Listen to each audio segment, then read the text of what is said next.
Hey there, Jesse Miller coming to you live here from Rock Bottom Game Changers and M2C Academy, where I'm helping you guys grow further, faster financially. And today we're going to talk about something really cool. I think a lot of people get this messed up, and I want to make sure that I cover this a little bit. I'm in my office here, so I wanted to make sure I could think about this a little bit before I got on here. But I find that a lot of people are so used to the kind of old 609 dispute methods, and those things are okay if you're not familiar with the processes and you're just trying to get something out. Hopefully something happens. But I'm going to go over 3 variables here that might help you out, because there's 3 ways that you can actually attack an item, whatever it might be, on your credit report. We have disputing that is not yours. You have disputing that a particular item is not correct, right? It's not reporting correctly. And then you have what we call the challenge methods, what we have signified here at M2C Academy and Rock Bottom Game Changers. It's the where we challenge for compliance. We're not saying that the item's not ours. We're just saying, hey, we need you to certify this to make sure it is accurate and not erroneous and not incorrect, all that good stuff, right? So what I'm going to do is I'm going to talk about the first one. Now, the first one, disputing. If you just send out some random 609, 623 letters, what's going to happen is they're probably going to come back after they send it out a few times, and it's going to say verify, because they have this guy pushing a button. Kind of want you to imagine this, right? They have some guy sitting in a little office. Once they get that little letter and it goes through the eOscar system, the system that they actually use, it's going to show up on a screen, and they're going to have this guy who pushes a button, because what he's going to do is he's going to send it off. He's going to talk to the actual creditor. Creditor's going to send it back and say, yep, John Doe did have a account with us. He was late. Here it is. And what will happen is they're just going to hit verify, send it back to you, waste your time and your money.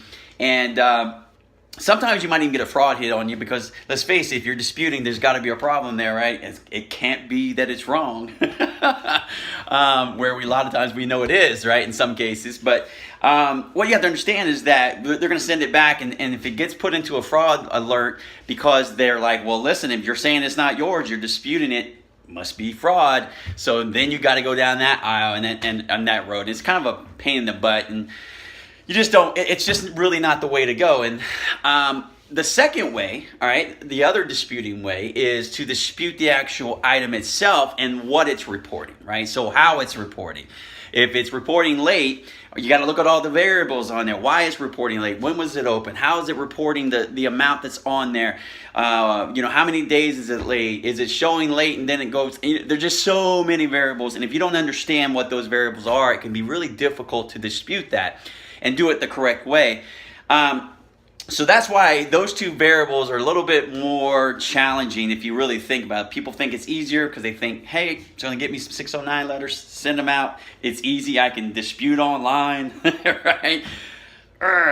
So the difference is, with challenging, let me explain this. Because this is how we teach you guys how to do it, and this is how our processes are set up. When we challenge for compliance. Now, when you're challenging, you're just questioning the fact that it's reporting the way it is. We're not challenging that it's wrong or it's not ours. We're saying, hey, we need you to check this, certify it, and make sure that every single thing in this is reporting accurate and compliant, and it's not erroneous or incorrect or harming us in any way. And there could be variables there, right? I mean, it can harm us down the road, even if it seems like it might be correct.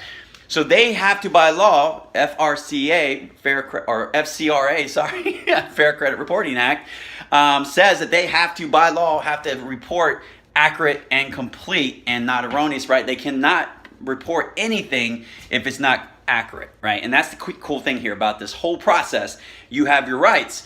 So when we challenge, we're not even going after that. We're not even facing that right now. The verbiage that we use here at the Academy and our M2C Academy and Rock Bottom Game Changers even, we use a different kind of process, which is called the challenging method. And when you challenge, you actually have more opportunity, because now you can go through a process, a system that we've actually developed, and it will help you to go through that. And a lot of times you're going to find that a lot of times this stuff will be removed a little bit easier, because they can't really certify things the right way, and they just get rid of it because they don't want to be fined or sued, right? So that's usually the process. Now, it also leaves you open to be able to dispute if you need to, right? So you're not really cutting your legs out out from underneath you. Because when you send out a dispute, you're kind of saying it's over, right? You're saying, hey, my shoe came off.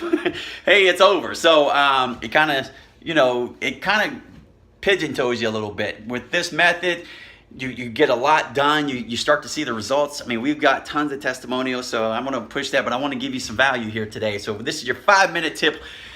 Hopefully you got some value out of that. If you need some more help with this or you want some more information, feel free to, I think we got it somewhere in the Rock Bottom Game Changer Facebook group, or even in the emails that I'm sending out here. We've got it somewhere. You guys are getting the information. You probably got our first letter for free. Try it out. Make sure you love it. And if you have any questions, make sure you ask, right? That's the key here. So that's your 5-minute tip today. Go out there, make today amazing. And I love you guys, and I'll see you soon.